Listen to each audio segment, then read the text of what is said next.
तो मैं कभी ज्वाइन ना करता। मुझे सियासत में आने का शौक़ भी कोई नहीं था, मुझे कोई ज़रूरत ही नहीं थी। अल्लाह ने फेम भी दिया हुआ, पूरी दुनिया में लोग ऑटोग्राफ तस्वीरें बनाते हैं, ये मुझे पहचानते हैं, सारा मामला।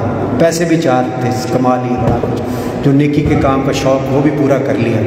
3 वजूहात थी। क्या? नंबर 1, ये मैंने पाकिस्तान में वाहिद लीडर देखा जो नबी पाक सल्लल्लाहु अलैहि वसल्लम का नाम लेते हैं, बार बार लेते हैं, बार बार लेते हैं, तकरार में।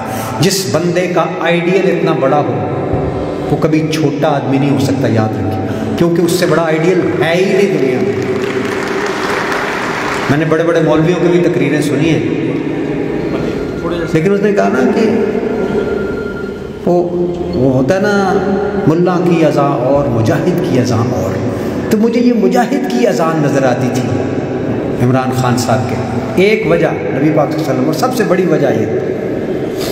दूसरी वजह वो ऑनेस्ट आदमी था, दुश्मन भी उसका कहता है ऑनेस्ट है, उसके इर्द गिर्द बड़ी बातें करते हैं, फलाना नहीं ठीक, फलाना, वो ऑनेस्ट है, उसको मानता है।